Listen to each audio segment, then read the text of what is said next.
obviously a good win. Happy for the guys. I thought it was as well-rounded as we played from the opening kickoff, on the kickoff return, special teams, offense, defense, kicking field goals. Thought it was as well-rounded as we can be. So credit to the guys. As I told them, we it's not like we're doing something different. They're doing the same things. They've just worked and worked and worked and gotten better and better and better. Especially proud of those seniors. 30 of them, all different, different journeys to get here. But especially the guys who've been here for a long time. They've been through 3 coaches, different ADs. They've as I said earlier, they've stood in the gap. It's not easy to do, in a place with expectations like this, and they've done it. So I was really happy for them to be able to grab that trophy, and they've never seen it before, and hold it and bring it in the locker room. So happy for them. Happy for last year's seniors. It was great to see, the Ethan Pipers, the Taggies, the Reimers, the guys who, we weren't able to get them there last year. I promised them last year that I'd fly them to the bowl game. So I was happy that we can guarantee a couple more weeks, and we can bring those guys from last year hopefully to the bowl game this year. So you wanted the players to do this. You said that they're going to be the guys to do it. Your offense certainly did that today. What accounts for how well your offense played from the very first drive until the final touchdown? Well, Sam, it's I just can't have a good moment, right? You know me, I have to always be whatever. But even at halftime, I was like, we turned the ball over on the 20-yard line, so they gave our offense did. We missnapped it on third down for again. We had a penalty after a touchdown that led to a good kickoff return. So we dropped a couple touchdowns. So there was still a ton of plays that were left out there. I just think Dylan was really on, and we ran the football really well. Ja'Cory worked the middle of the field. But, I thought Emmett was, first 100-yard rusher of the season. But, also catching the ball in the backfield. The tight ends showed up. The ball went to where it was supposed to be. We were able to protect the quarterback. So I just think, they went out and they executed. And when we executed, we scored. When we didn't execute, we struggled to score. But that gets my point. There was no new plays. I mean, I had to call timeout a couple times because Dana was, tripped up trying to get the words out. And because, he knew what he wanted. And a lot of plays, some of the other coaches helped him with. I thought it was great collaborative by those guys on the sideline. Can you speak to the rhythm that your offense found into the first half and then into the second half? Just the rhythm and play calling and just the way that the offense moves? Yeah, I think, if you go back throughout the course of the year, we've had a lot of drives killed by penalties and things like that. I thought there was no negative plays, right? So, last week, I know you guys asked me about pushing the ball on the field. I said, well, we were able to get the ball in the quarterback's hand. Every ball kind of went forward, right? It's like playing links golf, just keep knocking it down the fairway. And today we were able to do that, but also make some explosive plays. But the players made the explosive plays. The players made people miss. Emmett was untackleable at times today, right? So I thought that was another component to it. And then we were probably, more aggressive in the fourth quarter. As I've talked about, me looking at it and saying, hey, how do you kind of challenge and change the way that we're going to play to be a little bit more explosive? And we threw the ball more in the fourth quarter than I normally would. And Dylan made those plays. He made great decisions. He put the ball where they needed to be. And even I don't know how many we scored, but 44. We probably could have scored 55. With a couple balls hit our hands and we had to kick field goals. So, credit to those guys for coming out and making the plays. What does it mean just to advance the program forward at this point, to finally get over this hurdle that's blocked the program since 2016? Well, I think there's obviously a psychological component to it, but there's also a physical component to it. And as I said when I was talking to the production, you think the last 7 years Wisconsin's been in a bowl game.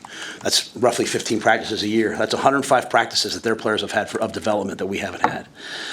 And so, this is a great way to send off the seniors. It's also an opportunity for us to continue to develop our players. And then kind of the cloud that kind of hangs over everything, it's gone. This will be the last time we ever celebrate 6 wins. But as I've told our players, it's always the hardest to do it, because it's always hard to be the first to do it, right? Everyone's always, your own self. You're questioning, is this right? Is that right? Once you do it, it's okay, this works. I trust it now. And so I can't thank, Ty and Giff and Nash and all those guys enough. Bryce, they've trusted it. And, whether it was Buschini putting the ball out of the 2, it just comes down to players making plays. And so I hope as we come in tomorrow, our players have a much better picture of what's possible when you do things at the level they're capable of. And, we've gotten to a bowl game. We have another opportunity on Friday to go play another game and a rivalry game, and it should mean a lot to us. Yeah, what kept your confidence during this tough stretch here, the 4-game losses, and then keeping this team together? You make some personnel changes. But what made you believe in this team so much? Well, it's like, again, it's the third time I've done this, and I'm in the same exact spot that I've been every other time, right? So it's just kind of like, the hard thing now is, you see other people that are doing it faster in different ways, and so I guess that makes sense. Like, why people say, well, why didn't we do this? Why did we do that? But, I was just trusting in what I saw, and like I said, at USC, me and Troy were talking this week. I said, they get a defensive pass interference missed call on the one and one on the goal line. If we score one of those 2 touchdowns, does everyone now believe that what we're doing is right?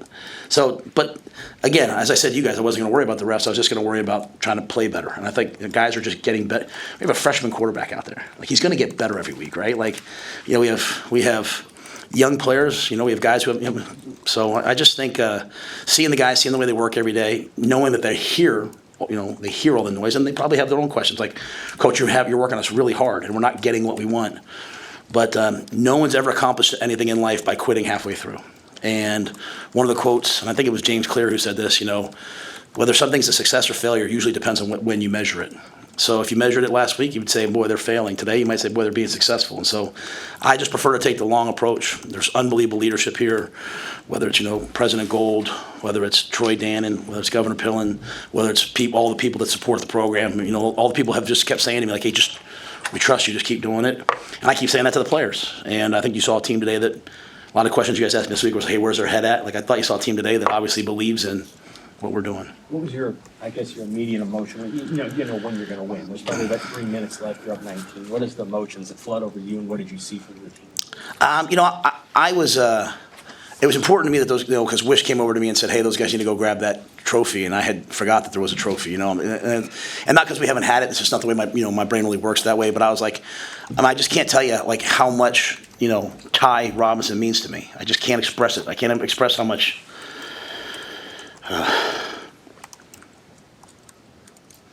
Those guys have meant to me, and I don't know that everyone's always treated them fairly. I don't know that like those guys. I don't know if anyone understands what they've had to endure here.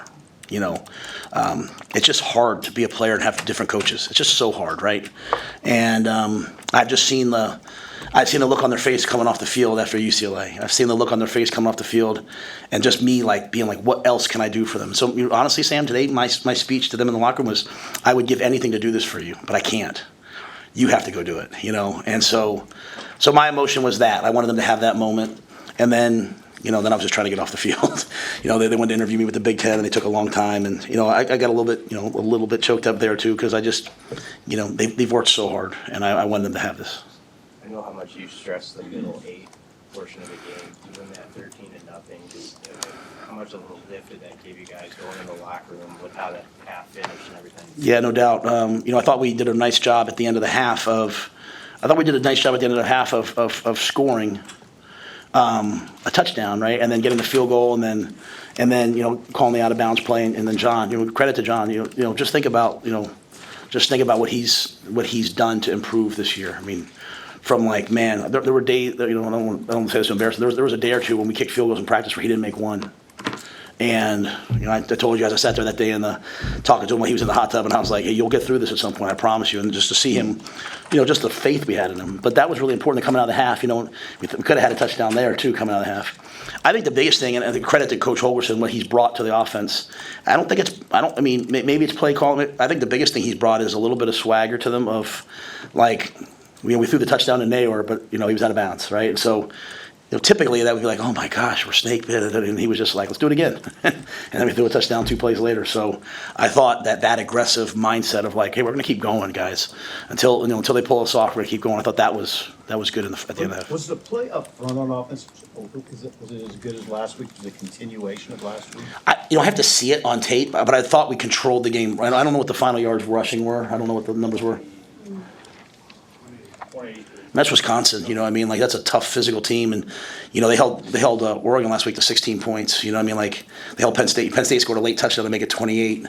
No one the whole year. I don't think it was maybe Alabama scored this many points on them. So I would assume that we ran the ball well. I thought we were able to drop back and throw the ball on first and second down without any heat coming at us, and guys executed like the play to Emmett down the sideline. I don't know if you guys remember that. That's just that's the hot, and that's just Dylan doing his job and Emmett getting his head around. So, it looked to me, but I'll have to watch the tape. It looked to me like we really ran the ball well. And the drive before the half, we were in kind of a 2-minute mode, but we were in 12 personnel. We were in 2 tight ends, and that allowed us to kind of have a run-pass mix. And I just think that's I don't think that was planned. That just kind of Dana was feeling it, and the guys were moving the ball. So I would think so, but I'd have to watch the tape. Is there any part of this that's a feeling of relief? Yes, 100%, 100%. And again, it's relief in that I've got the benefit of doing this twice before, and staying like I think I said to you guys like when I made the change with Dana, like I look at the weight room, I look at the training room, I look at sports science, I look at sports psychology, I look at the player development, I look at the recruiting, I look at all the things we're doing and believe it's all right and it's all going to pay off in a big way. It's just I look at the players and they're coming in every day, and then it's a close loss, and then it's a close loss. Will this work? Will this work? Will this work? And I would have liked to have gotten our 6th win a long time ago, but there's something really important to us about playing Wisconsin.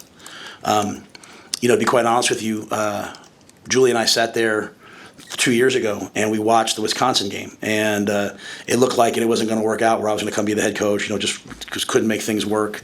I remember watching that game and watching Wisconsin it was a close game, and then Wisconsin just kind of beat us up on the line of scrimmage and pull away at the end of that game, and then soon thereafter Trev and I were able to work some things out before the Iowa game. So to come full tilt 2 years later, to be able to run the football in the game, to be able to stop the run, yeah, I'm proud of them, but it does feel like relief, and it feels like relief because I want those older players to leave here. Like Giff kept saying, like as he was walking out halftime, like I want to change the program forever. And just obviously we're not where we were in the '90s. We're not there. I'm saying just in terms of we're not snake bit. There is no curse. You got to just go play good football. And if you play good football, good things will happen. So we'll have to do that again Friday versus a great team. Sounds like Corey Barney put together a career high in receptions and yards as well. How special has it been to see him grow throughout the season? Yeah, Jacory's one of the most competitive guys I've ever been around. He's one of the hardest working guys, and what I like about him is, he doesn't really we're not out there trying to scheme guys up to get open. Coach is calling plays, and Jacory runs a route as hard if he's the first progression as if he's the 4th progression. He runs every play like it's the last play of his life. And he's out there catching punts. He's out there catching kickoff returns. And, I thought the game started off at a really, really good note with the way he started off with that kickoff return, And so you think about our special teams and where we were at Purdue to where we are now, where we're kicking the ball, we're punting the ball down to the 5-yard line, we're turning kicks out past the 50. I wish it would have happened earlier, but guys like Jacory, when they want to play special teams, I think it lights everybody else up. Like, hey, I can do this. And we had a bunch of starters out there playing on the special teams today. All good. Last question. Is this the Emmett Johnson you guys just thought you were going to see this season? I don't want to say I don't say that makes sure I couch it the right way. I just think Emmett's like all of our guys on offense.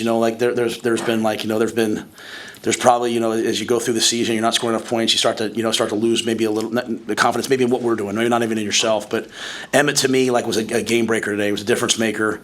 I wish Ramir could have been out there. Obviously Ramir Johnson. If you guys knew the things he's overcome this year to be out there, I mean, it's just amazing person.